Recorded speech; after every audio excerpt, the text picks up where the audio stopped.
ज्योति माता की, ज्योति माँ की, ज्योति माँ की, ज्योति माँ की। बेटा प्रणाम करो माँ को। प्रणाम माँ। बिजनेस फेल, घर में तनाव।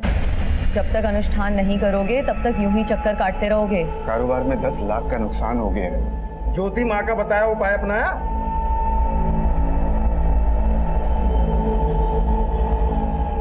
जी नहीं। फिर जो हुआ है वो और होगा। ज्योति माँ की भविष्यवाणी याद है ना?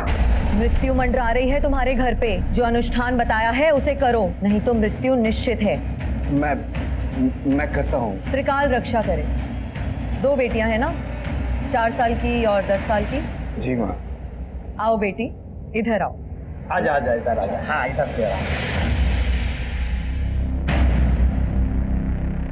जो कहा है वो करो, नहीं करोगे तो मरोगे। इधर आओ।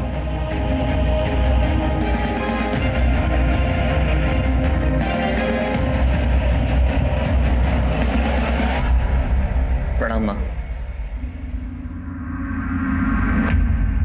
ज्योति माँ, उपाय तो सब किए लेकिन अभी तक कोई सफलता नहीं मिली माँ। अरे पागल हो गए हो? ज्योति माँ पर उंगली उठा रहे हो? तुम्हारा इलाज जल्दी हो जाएगा, मन में काम ना करो। जैसी आपकी आज्ञा माँ। ज्योति माता की, ज्योति माँ की।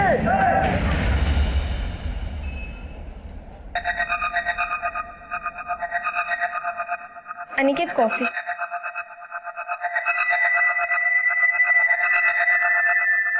अनिकेत, मैं कुछ दिनों के लिए अपने मायके चली जाऊं? नहीं, जब तक अनुष्ठान पूरा नहीं हो जाता तब तक तुम कहीं नहीं जा सकते।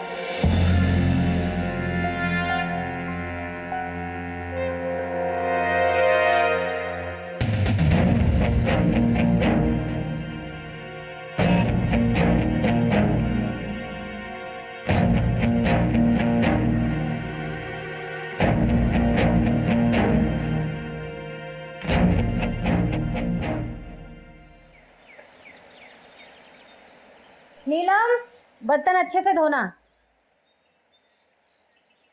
बिन्नी, बिन्नी, बिन्नी उठ जाओ। अरे स्कूल के लिए लेट हो रहा है बच्चा, जल्दी से उठ जाओ। अरे उठो, कितना सोती है लड़की। टीना कहाँ है? मुझे नहीं पता मम्मा। ठीक है, तुम जल्दी से रेडी हो जाओ, मैं देखती हूँ। टीना पता नहीं कहाँ चली गई सुबह सुबह। टीना, टीना, टीना।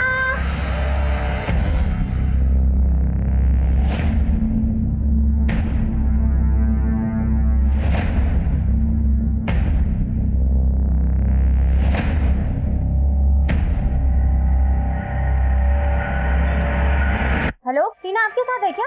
कैसी बात कर रही हो तुम? अरे टीना कैसे हो सकती है मेरे साथ? लेकिन वो तो घर में भी नहीं है। घर पे नहीं है मतलब? आप जल्दी से आ जाओ, मैंने ढूंढ लिया लेकिन मिल नहीं रही है। आप जल्दी से आ जाओ। मिली क्या टीना?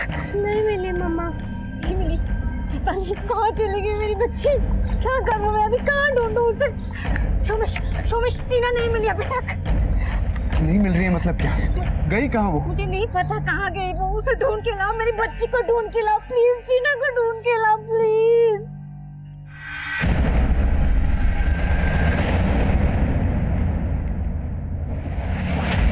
बदे, इसे लेके जाओ। पर सर आपने तो खाया ही नहीं। नहीं, मेरा हो गया, लेके जाओ। Okay sir. सॉरी। आखिरी बार बच्ची को कब देखा? रात में सुला के उनके कमरे से निकली थी मैं। सुबह जब बिन्नी को उठाने गई कमरे में तो टीना नहीं थी। कितने बजे? 8 बजे। आप लोग सोते वक्त फ्रंट डोर लॉक करके नहीं सोते? करते हैं सर, लेकिन मेड, अखबार वाला, दूध वाला आते सुबह तो खोल दे। आपको किसी पे कोई शक? किसी ने कोई दुश्मनी निकाली हो या फिर? जी ऐसा तो कोई नहीं है। आप कहाँ थे जब बच्ची गायब हुई थी? सर मैं फैक्ट्री पे गया था कुछ काम से। इतनी सुबह? जी एक पार्टी के साथ कुछ डील करना था। ठीक है, आप अपनी कंप्लेंट रजिस्टर करवा दीजिए, हम अपनी कार्रवाई शुरू करते हैं। धर्म, टेक चार्ज। सर आइए।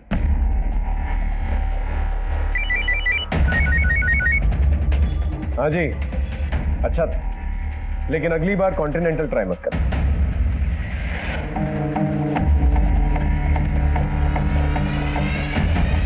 साहब मैं 8:30 बजे आ जाती हूँ। तुमने कहीं टीना को आते जाते देखा? नहीं। तुम्हारे साहब और मालकिन अपनी बच्चियों के साथ कैसे रहते थे? वो तो बच्चियों से बहुत प्यार करते हैं साहब। हमने सभी नाकों और पीसीआर को अलर्ट कर दिया। कोई ना कोई खबर जरूर आएगी। बस आप अपने मोबाइल ऑन रखिए। अगर ये किडनैपिंग फिरौती के लिए की गई है तो कॉल जरूर आएगा। सर बच्ची को कोई घर से उठा ले गया और घर पे किसी को खबर तक नहीं लगी। हाँ, बड़े ताज्जुब की बात है। कोई जरूर कुछ छुपा रहा है। नम्रता, तुम एक काम करो, वो जो आदमी है ना सोमेश शर्मा, उसकी हिस्ट्री निकालो, मेट पे नजर रखो, उनके घर कौन आता जाता है सब पता करो। सर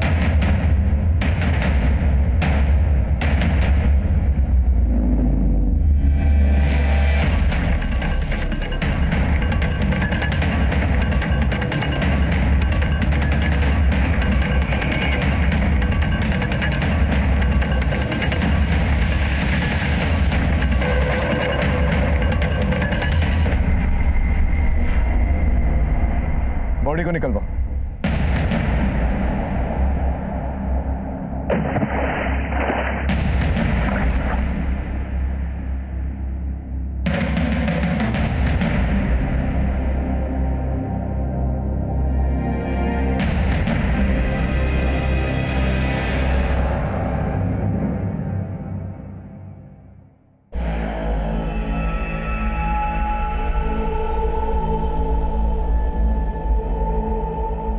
हेलो, क्या टीना?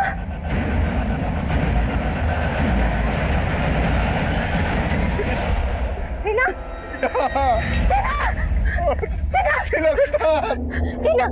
टीना मेरे बच्चे का क्या हो गया? टीना मेरी बेटी, टीना अरे उठाओ उसको।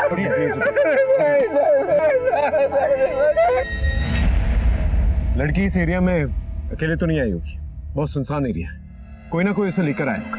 गर्दन पे स्ट्रैंगुलेशन मार्क्स है और मुंह के अंदर कपड़ा भी ठुसा हुआ है सर। इस पूरे एरिया को सर्च करवा, कोई ना कोई क्लू जरूर मिलेगा। सर, जैसा आजकल हो रहा है, कहीं किसी ने इस लड़की के साथ कोई गलत काम करके तो यहाँ नहीं डाल दिया? अभी फिलहाल कह नहीं सकते। क्या हो गया हमारे बच्चे? हाथ मत लगा तुम मुझे, हाथ मत लगाओ। ये सोमेश के बारे में कुछ पता चला क्या? कपड़ों का व्यापारी है सर। नॉर्थ इंडिया में इसकी कपड़ों की सप्लाई थी। फिलहाल बिजनेस ठप है, काफी कर्जे में डूबा हुआ है। सोमेश जी, आपका घर इस जगह से 1-1.25 किलोमीटर दूर है। आप कभी इस एरिया में नहीं? नहीं साहब, हम लोग कभी इधर नहीं आए। सारी मुसीबत की जड़ यही है। उसको पता था मेरे बच्ची मरने वाली है, जादू तूने से मार दिया उसने।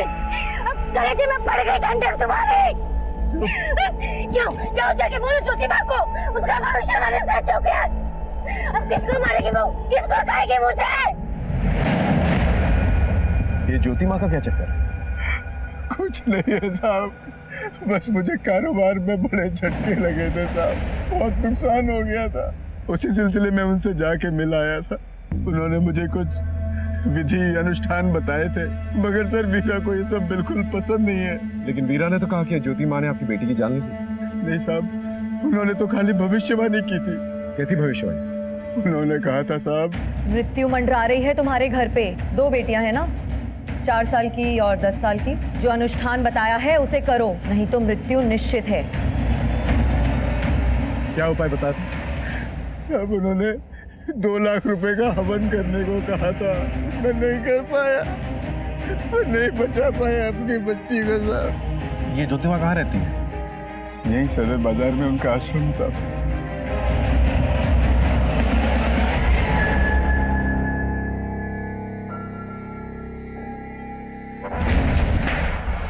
फिर इस बार बात नहीं बनी।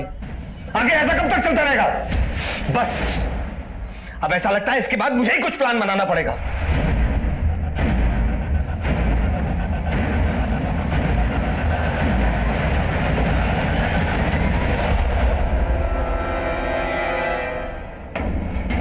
नमस्कार ज्योति, आपसे एक केस के सिलसिले में बात करनी थी। जी, हत्या हुई है उसकी। 4 साल की टीना शर्मा, आपके भक्त सोमेश की बेटी। सोमेश की बेटी ने प्राण त्याग दिए। बड़ी ही नेक बच्ची थी, आई थी कुछ दिन पहले हमारे आश्रम में। सोमेश को हमने बताया था कि काल मंडरा रहा है उसके ऊपर, शनि की वक्र दशा है उस पर। उसे निदान भी बताया था, लेकिन नहीं किया। आजकल तो लोग सिर्फ अपनी जेब ही देखते हैं। पर हत्या हुई है उसकी, तो उसे घर से उठा के ले गया और उसे मार डाला। आपने तो भविष्यवाणी भी की थी ना? क्या मैं जान सकता हूं आपको ये कैसे पता चला? अब थानेदार साहब, अपराध और कानून के बारे में तो हम आपको क्या ही बताएं, लेकिन हाँ, आपको ये जरूर बता सकते हैं कि ज्योति माँ सब जानती है, भूत भविष्य सब कुछ। माँ ज्योति के अंदर एक दिव्य प्रकाश समाया हुआ है, जिससे कुछ भी नहीं छुपता। कानून का भी यही हाल है ज्योति। कानून से भी कोई भी मुजरिम नहीं छुपता। थानेदार साहब, हो गई आपकी बातचीत? ज्योति माँ, आपसे मंत्री जी मिलने आने वाले हैं। 2 मिनट। अरे मंत्री जी बहुत दूर से आ रहे हैं, प्लीज। ठीक है, नमस्कार। सर आपने बुलाया? हाँ सर, एक काम करो, ज्योति माँ के भक्तों की एक लिस्ट निकलवा। तो ज्योति माँ उसका पति कोई ना कोई कांड जरूर कर रहा है, और ये भी पता करो कि ज्योति माँ आई कहाँ से, इसका बैकग्राउंड क्या है। सर ये कुछ 3-4 साल पहले आई थी। सोमेश और उसकी वाइफ के बीच में ज्योति माँ की वजह से अनबन चलती रहती है। सोमेश ज्योति माँ का बहुत बड़ा भक्त है, और उसी के घर में उसकी बेटी गायब होती और उसकी हत्या कर दी जाती है। हमने एक एंगल पे टटोल लिया है, लेकिन बाकी एंगल टटोलना बाकी है। एक काम करो, सोमेश शर्मा और वीरा शर्मा के कॉल डिटेल्स निकल। शायद इस किडनैपिंग और मर्डर के पीछे कोई पर्सनल एंगल भी हो सकता है। Right sir. भारतीय कानून बिल्कुल लॉजिक पर चलता है। उसके लिए 2 और 2 4 होते हैं, 5 नहीं।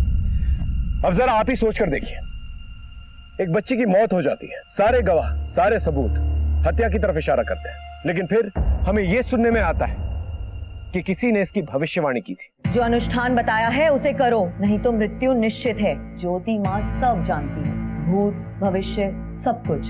कहां जाता है तर्क, कहां जाता है लॉजिक? हर अपराध के पीछे एक दस्तक होती है। हम पुलिस वाले उस दस्तक को ढूंढकर असली मुजरिम तक पहुंचते हैं। सोमेश और वीरा के घर में जो कांड हुआ था, किसी ना किसी ने वो दस्तक जरूर सुनी होगी। लेकिन फिलहाल मैं आपको एक और बात बता देता हूं कि कहीं और एक जोरदार अपराध की दस्तक हो रही थी, जो इस खेल में हलचल पैदा करने वाली थी।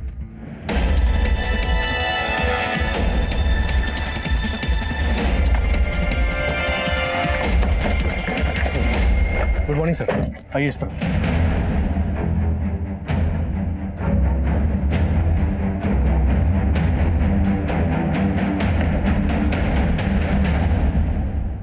अगर इस एरिया में कोई सीसीटीवी कैमरा है तो चेक कर, शायद हमें कोई क्लू मिल जाए। सर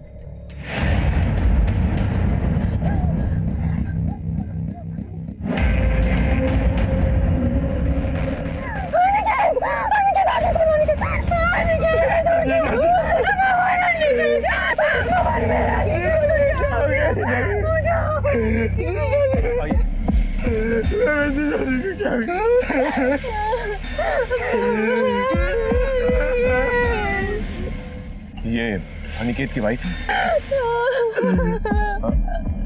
जी सर। और आप? मैं इनका ब्रदर इन लॉ। यहीं आसपास रहते हैं? जी नहीं सर, जीजा जी नौरंग नगर रहते हैं और मैं शास्त्री नगर। दीदी का कॉल आया तो भागा चला आया। आखिरी बार कब बात हुई थी आपकी? कल रात को। वो बहुत परेशान थे, उन्होंने डिनर भी नहीं किया, किसी से फोन पर बात की और निकल गए। अरे सर हो जाएगा, मैं आपसे मिलकर बात करता हूँ ना बाकी की। अनिकेत, इतनी रात को कहाँ जा रहे हो? क्लाइंट से जरूरी काम है, मिलने जाना। अच्छा सुनो,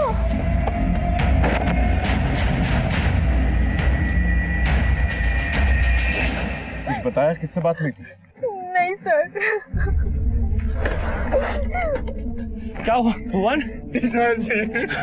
साहब साहब साहब ये क्या हो गया साहब? आप? साहब मैं अनिकेत साहब का पीए राज हूँ। क्या काम करते थे? बिल्डिंग बनाने का काम था साहब। बिजनेस में किसी के साथ कोई अनबन थी? नहीं सर, सब ठीक ठाक चल रहा था। सर ये फोन में लाए जेब से। आप जाइए। सर इसमें से सारा डेटा इरेज किया गया है, ना कोई कॉल रिकॉर्ड्स, ना मैसेजेस और ना पिक्स। मतलब मोबाइल फॉर्मेट किया?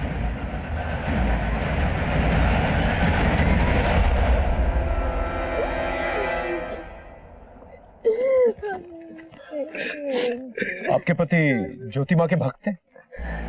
हाँ सर, वो ज्योति माँ को बहुत मानते थे सर। उन्होंने मुझे कभी कुछ बताया नहीं, लेकिन सर वो कुछ दिनों से बहुत परेशान थे। Thank you sir. अब इस अनिकेत मिश्रा के सारे कॉल डिटेल्स चाहिए मुझे। ज्योति माँ और उसका आश्रम, कुछ तो बड़ा खेल चल रहा है शहर में। पहले सोमेश की बेटी टीना, और अब ये महज इत्तेफाक तो नहीं हो सकता, कोई ना कोई कनेक्शन जरूर है। सर जैसे आपने कहा था, हमने मर्डर स्पॉट के पास के सारे सीसीटीवी फुटेज निकाले। उसमें हमें ये मिला है जो उस रात मर्डर वाले स्पॉट के पास वाली जगह से जा रहा था। सर ज्योति माँ का पति फूलचंद, उसके सर की पगड़ी, और वो भी ऐसे ही लंगड़ा के चलता है। आप लोगों में से कोई जानता है इसे? नहीं सर। नहीं सर। कोई अंदाजा आपके पति इससे क्यों मिल रहे थे? पता नहीं सर, घर में तो सब कुछ ठीक था।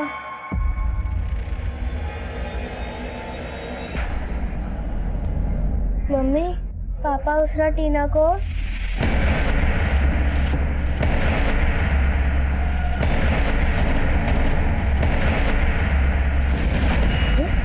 पता नहीं क्या किया, फिर थोड़ी देर बाद टीना को वापस कमरे में छोड़ दिया।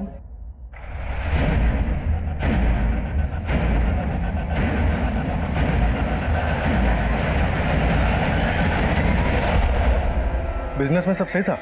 जी सर। तुम कंपनी के अकाउंट्स भी देखते हो? जी। हाल फिलहाल में कोई लेन देन? वो तो सब चलता ही रहता सर। वो क्या है ना कि शहर में बहुत सारे प्रोजेक्ट चल रहे हैं अपने, और सारा लेन देन सर का एकदम ट्रांसपेरेंट था, चेक से लेन देन था सारा। ये ज्योति माँ का क्या चक्कर है? वो तो उनका पर्सनल मामला है सर। वही तो पूछ रहा हूँ, इस पर्सनल मामले के बारे में तुम कितना जानते हो? नहीं सर, हाँ बस 2 ट्रांजेक्शन मुझे बहुत अजीब लगे। 3 महीने पहले उन्होंने 5 लाख कैश निकलवाए, और फिर पिछले हफ्ते उन्होंने 1 लाख फिर कैश निकलवाए। सर घर के खर्चे के लिए मेरा खुद का अकाउंट है। अनिकेत मुझे कभी हाथ में कैश नहीं देते थे। आप गवर्नमेंट जॉब करते हैं? जी सर। कब से? 3 महीने हो गए सर ज्वाइन किए। इससे पहले क्या किया करते थे? इसके पहले सर अनएम्प्लॉयड था। ग्रेजुएशन के बाद गवर्नमेंट जॉब के लिए अप्लाई कर रहा था। 6 साल हो गए सर, अब जाके नौकरी लगी।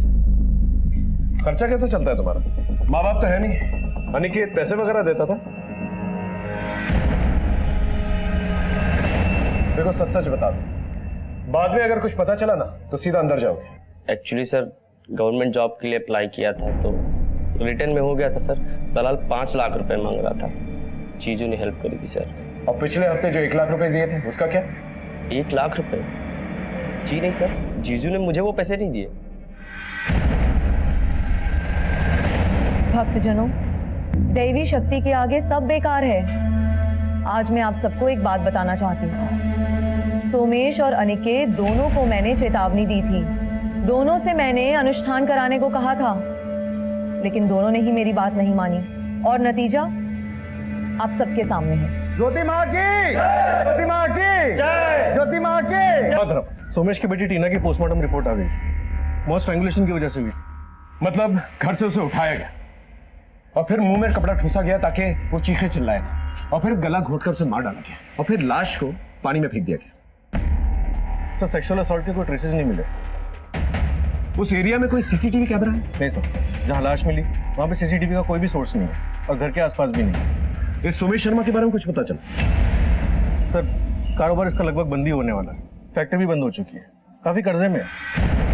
हो ना हो, इस ज्योति माँ का कोई ना कोई कनेक्शन जरूर है इस टीना शर्मा के मर्डर के पीछे, और अनिकेत मिश्रा के भी। ये किसी गुरु नेकचंद की शिष्य थी ना, 5 साल पहले दीक्षा लेकर यहाँ आई। सर हमारी टीम आश्रम में सबूत जुटा रही है। एक काम करो, इसके गुरु के दर्शन करें। Right sir.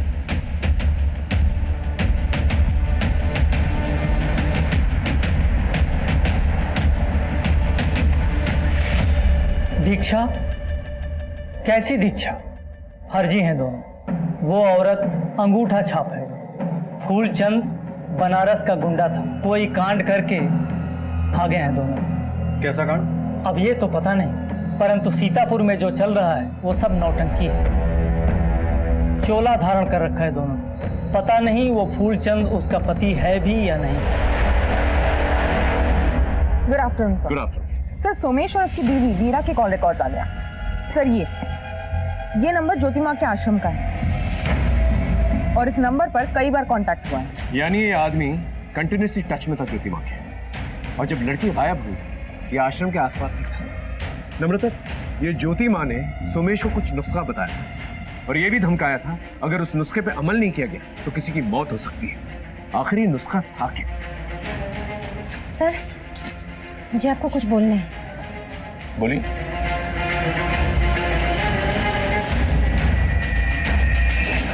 बेटी के साथ पूजा रूम में?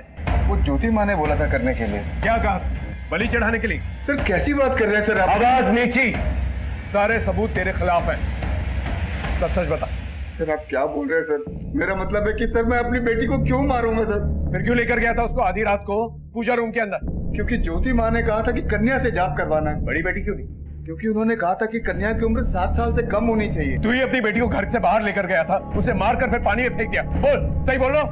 नहीं सर, ये बिल्कुल झूठ है सर, बिल्कुल गलत है सर, बिल्कुल गलत है सर। इसकी रिमांड लेके? नहीं, जाना दो, लेकिन कड़ी नजर रखो इसमें, कोई ना कोई गलती जरूर करेगा। सर, आरिफ जाने दो। Yes sir. Excuse me sir. हाँ कमल बोलो। ठीक है, मोबाइल पे भेज दो। सर, कोमल का फोन था, भक्तों की लिस्ट मिल गई है उसे।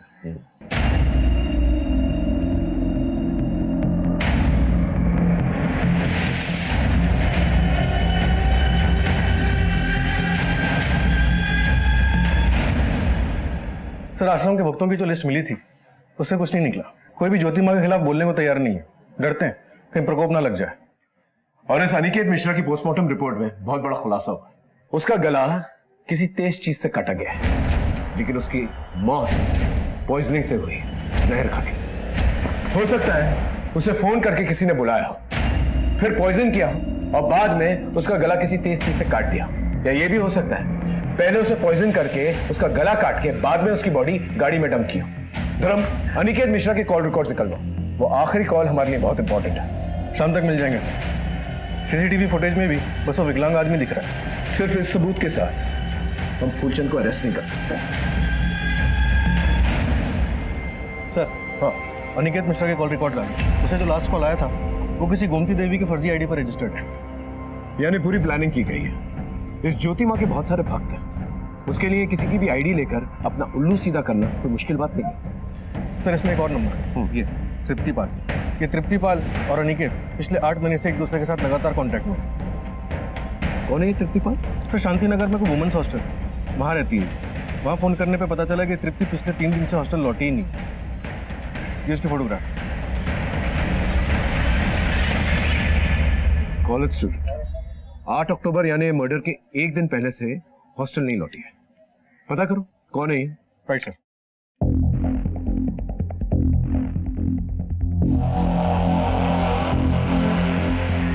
ये तो दिया है सर। अरे इसका नाम तृप्तिपाल है, पर धंधे की लाइन में इसे दिया बुलाते हैं। धंधा? ये कॉल कर है सर, बड़े लोगों में इसका आना जाना है। 3 दिन से गायब है, जरा पता कर। तृप्तिपाल या दिया नाम सुना है आप? नहीं सर। बेटा, ये रहे तुम्हारे लिए चॉकलेट, अंदर जाके खेला। मैम, कॉल गर्ल है।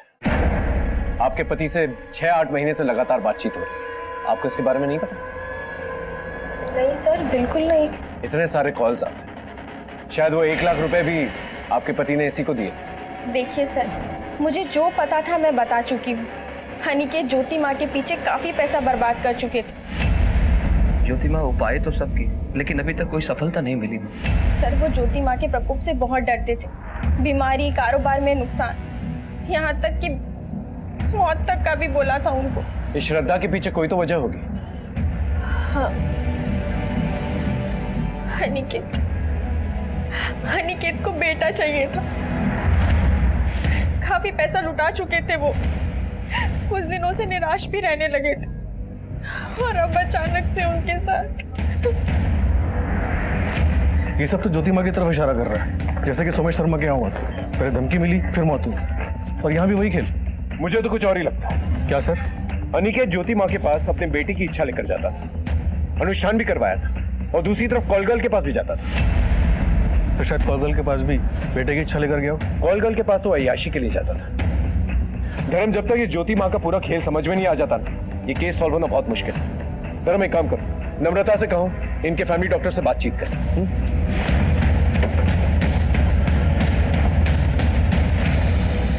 टीना को किसी और ने नहीं, तुमने मारा है। तुम्हारे उस ज्योति माँ ने, उसके जादू टोने ने मारा है। बकवास बंद करो। जिसे तुम जादू टोना कह रही हो ना, वही बचाता टीना को। एक आखिरी अनुष्ठान था। आहुति देने जा रहे थे ना पूजा के कमरे में टीना की। अरे आहुति नहीं, अनुष्ठान था वो। मैं मानता हूँ कि मैंने बहुत पैसा खर्चा किया है, मगर यकीन करो 2 महीने से फूटी कौड़ी नहीं दी फूलचंद को। ओह, तभी तो पैसे मिलने बंद हो गए तो उस ज्योति माँ ने मेरे बच्चे को मरवा दिया, उसकी भविष्यवाणी सही साबित करने के लिए। अरे दिमाग खराब हो गया तुम्हारा।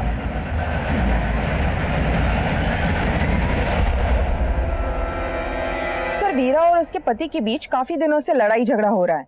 वीरा सुमेश का इस तरीके से पैसे उड़ाने से काफी नाखुश है, और यहाँ तक सुनने में आया है कि स्कूल फीस ना भरने के कारण उनकी बेटियों का नाम स्कूल से कट गया है। Okay, good job.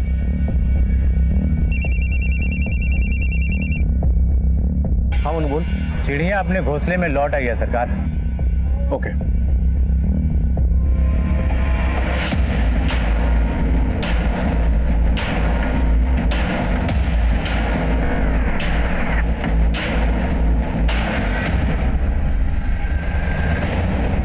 मैं किसी अनिकेत मिश्रा को नहीं जानती। पिछले 8 महीनों में 270 बार तुम लोग के फोन कॉल्स एक्सचेंज हो चुके हैं। बताओ। हाँ, दोस्त था मेरा, मिलते थे कभी कभी। तुम्हारे उस दोस्त का मर्डर हो चुका है, अब सच सच बताओ। नम्रता, 10 दिन बिठा के खिला पिला के पूछेंगे, समझी? वो अनिकेत ने पैसे दिए थे मुझे। कितने? 1 लाख रुपए। क्यों? वो वीडियो बनाने के लिए। वीडियो?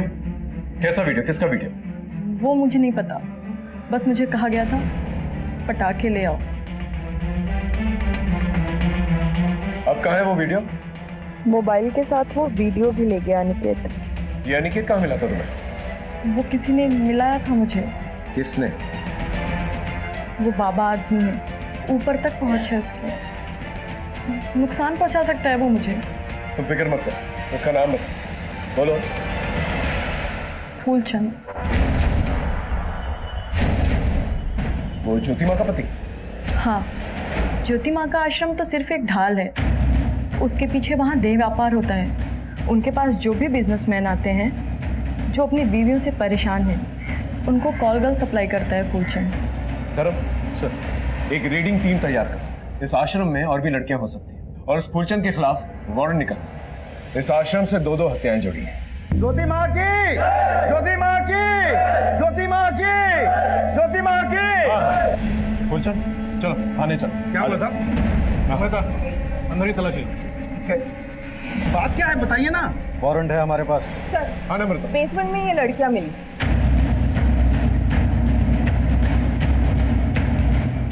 सबको साथ में लेके चलो। चलो।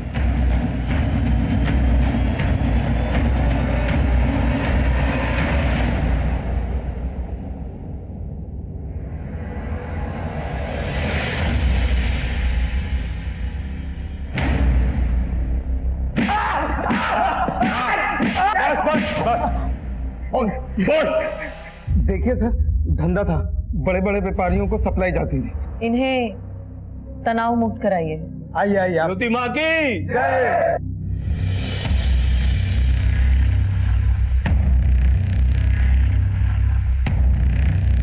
नहीं सर, मर्डर नहीं किया हमने, आज तक किसी को हाथ भी नहीं लगाया। अनिकेत मिश्रा की मर्डर की रात को उसके घर के आसपास क्या कर रहा था? मैं उसके घर कभी नहीं गया सर, वही मिलने आता था, फिर हम लोगों की दोस्ती हो गई। फिर मैंने पूछा शौक है क्या, तो बोला चलेगा। मैंने तृप्ति को भेज दिया, बात जम गई, मगर मैं घर कभी नहीं गया सर। नहीं गया तो नहीं गया। अच्छा, तो फिर ये कौन है? मैं ये नहीं हूँ, मैं तो उस दिन वहां था ही नहीं।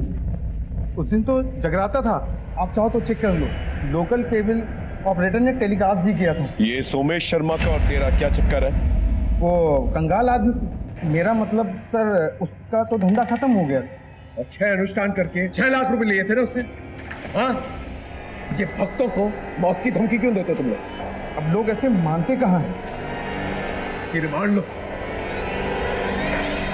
सर आपको लगता है सच बोल रहा है? बहुत पुराना चावल है, इसकी बातों में विश्वास नहीं किया जा सकता। पैसों के लिए किसी भी हद तक जा सकता है। इसके स्टेटमेंट को क्रॉस चेक करो। जिस तरह से तृप्ति ने फूलचंद के खिलाफ गवाही दी, उसी तरह से ज्योति माँ के खिलाफ कोई गवाह चाहिए नजर। बाकी भक्तों को तो प्रकोप का डर, लेकिन उषा और वीरा ने काफी नुकसान झेला। ज्योति माँ से नफरत भी है वो, लेकिन उन्होंने भी थाने में ज्योति माँ के खिलाफ कोई गवाही नहीं दी। सर, फुलचंद का स्टेटमेंट वेरीफाई किया है। उस रात वाकई में आश्रम में जग रहा था। एक काम करो, पीसीआर को टीना की मौत की खबर किसने दी थी ये पता करो, शायद हमें कोई क्लू मिल जाए। Right sir. चलो क्या? मैं और मेरी टीम 2 नाव पे सवार थे, टीना और अनिकेत, और दोनों ही केसेस में दस्तकों का अंबार था, लेकिन फिर भी किसी ने कुछ नहीं सुना था। हमारी इन्वेस्टिगेशन के दौरान एक बात हमारे सामने आई जिसे सुनकर आप भी हैरान हो जाएंगे। मुझे लगता है अनिकेत के मर्डर के पीछे वो एमएमएस है। वो किसी का तो एमएमएस बना रहा था जिसे वो ब्लैकमेल करना चाहता था, और उसी वजह से उसकी हत्या हो गई। वो वीडियो उसके फोन में था जो मर्डरर ने उसे मारकर मिटा दिया। मिटाने वाले ने मोबाइल में से सारा डेटा इरेज कर दिया सर, ताकि सबूत ही ना बचे। सोचने वाली बात यह है कि वो किसका एमएमएस बना रहा था, और दूसरी तरफ सोमेश और वीरा के बीच में तनाव चल रहा था, और दोनों ही केसेस में ज्योति मां कॉमन है। धर्म, ये पजल सॉल्व होने की कगार पे है। सर, हेलो, क्या?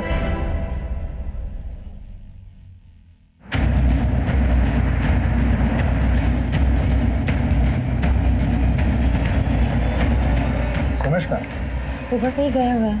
आपका ये घर बिक रहा है? नहीं तो सोमेश ने किसी प्रॉपर्टी डीलर से बात की, 10 लाख एडवांस भी लिए।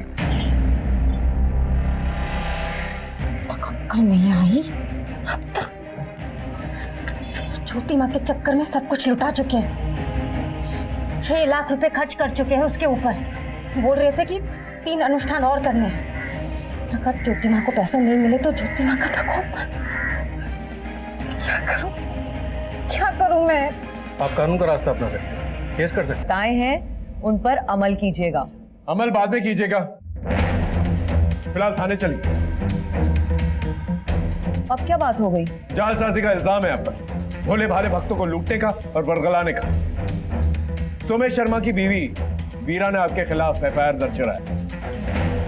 चलिए थाने लेके चलो। आप ऐसा कैसे लगा सकते हो? शांत हो जाइए आप सब, चलिए।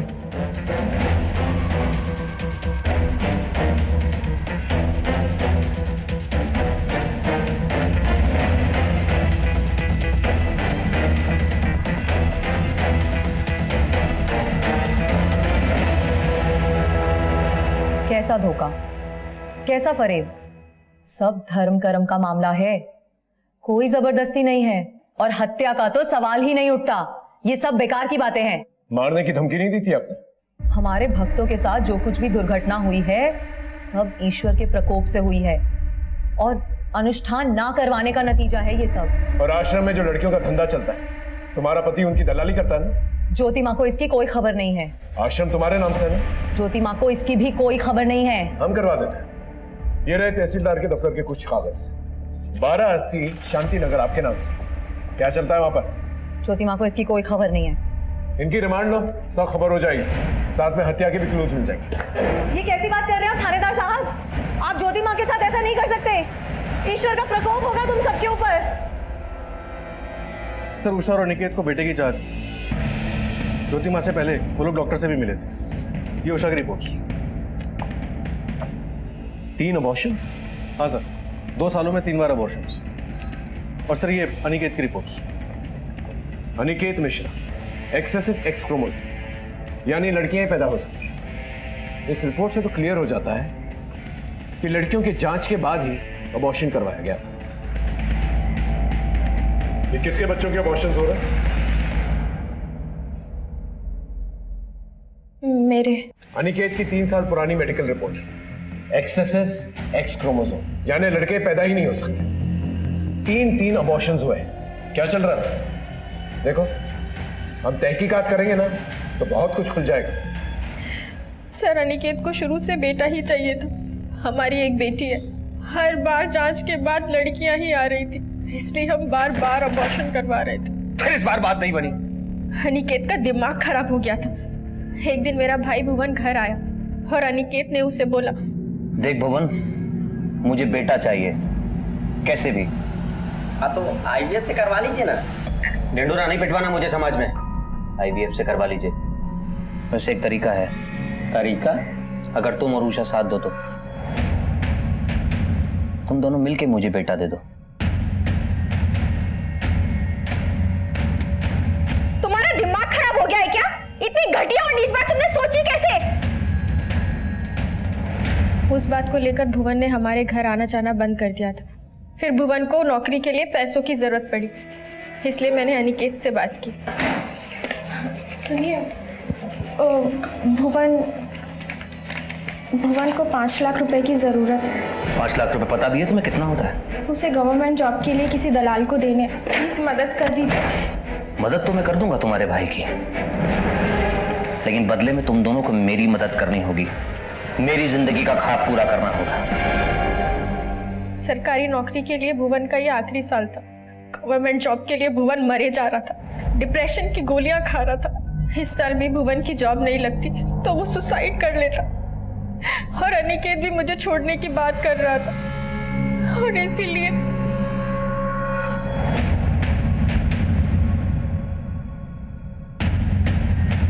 इतना सब होने के बाद भी जांच में हर बार लड़कियां ही आ रही थी, इसलिए बार बार अबॉर्शन करवा रहे थे। और अब भुवन की भी नौकरी लग चुकी थी और उसने अनिकेत को ये घिनौना काम करने के लिए मना कर दिया था। जीजा जी, ये घिनौना पाप और नहीं होगा हमसे। आपको जो करना है कर लीजिए।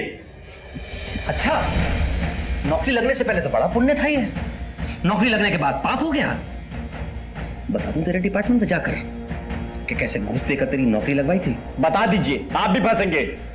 बेटा, ये नौकरी और इज्जत जब तक ना मिले ना तब तक पता नहीं चलता है। अकली तब होती है जब नौकरी और इज्जत हाथ से जाती हुई दिखाई देती है। समझा मेरी बात? अब अनिकेत का भुवन पर जोर नहीं चल पा रहा था, इसलिए अनिकेत ने एक और प्लान बनाया। उसने फूलचंद को बोलकर एक कॉल गर्ल को 1 लाख रुपए दिए और उस कॉल गर्ल का और भुवन का वीडियो बनाया।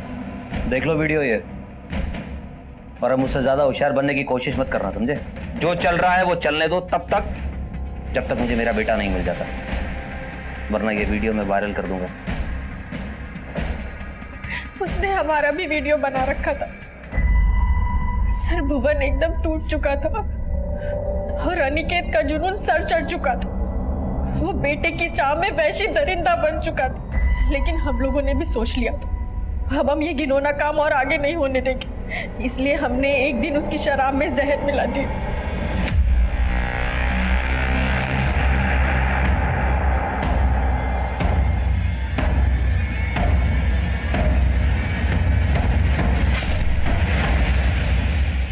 प्लान के मुताबिक हमें फूलचंद को ही फंसाना था, क्योंकि ये सारे घिनौने आइडिया फूलचंद ही अनिकेत के दिमाग में डाल रहा था। इसलिए एक खाली शराब की बोतल और 2 गिलास भी हमने ही गाड़ी में रखे। इसीलिए भुवन जानबूझकर लंगड़ाते हुए सीसीटीवी कैमरे पर दिखाई दिया, ताकि सारा शक फूलचंद पर जाए। बहुत ही भयानक और घिनौनी दास्तां थी। उस डॉक्टर पे भी केस किया गया जिसने प्री नेटल सेक्स डिटर्मिनेशन का इलीगल काम किया था।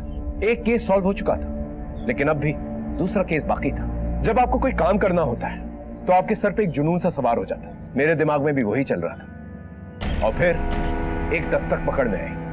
हमें इंफॉर्मेशन मिली थी कि 8 अक्टूबर को वीरा को एक फोन आया था टीना की मौत के बारे में। हेलो? लेकिन फोन रिकॉर्ड्स के हिसाब से 8 अक्टूबर को 7 से 10 के बीच में वीरा को कोई फोन ही नहीं आया। फिर वीरा को कैसे पता चला कि टीना की बॉडी तालाब में थी? मैं कम इन सर?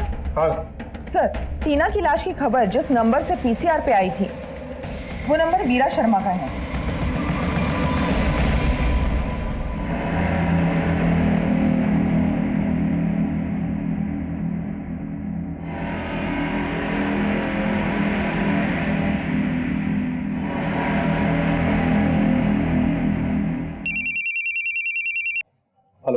सर अभी भी वीरा अपनी बड़ी बेटी बिन्नी के साथ टीना के मर्डर वाले स्पॉट की तरफ जा रही है।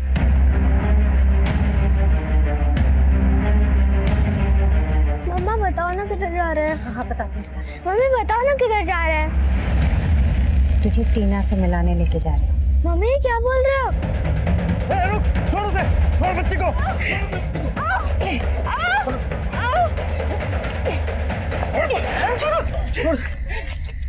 छोड़ो मुझे, छोड़ो मुझे।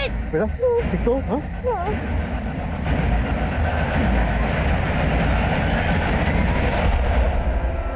दिमाग खराब हो गया था इसका। मेरा ज्योति माँ ने बोला है कि अगर ये अनुष्ठान नहीं करवाए ना तो घर पे मौत मंडराएगी। हमारी बच्चियों में से किसी की। वो कुछ भी कहेंगे और तुम मान लोगे? खबरदार, आज के बाद बिन्नी या टीना को उसके पास लेके गए तो सब कुछ लुटा रहा था शोमिस ज्योति माँ के लिए। फीस ना दे पाने की वजह से बच्चे को दूसरे स्कूल में शिफ्ट करना पड़ा। तो ये आदमी हमारे सर से छत छीनना चाहता था। अपने पति की आंखें खोलने के लिए मैंने टीना को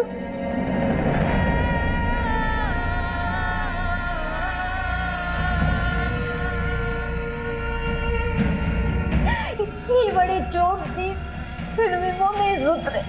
इसलिए सोचा बिन्नी को मार के मैं अपने जीवन का भी अंत कर लूंगी।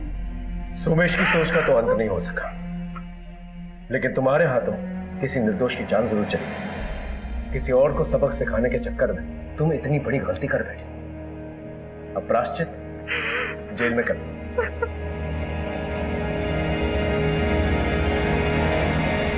वीरा का मानसिक संतुलन खो रहा था और वहीं अनिकेत, उस पर बेटे की धुन सवार थी और इसी के चलते उषा का सब्र का बांध टूट गया और फिर वो हादसा हुआ जिसे बोलते हुए शर्म आती है मुझे।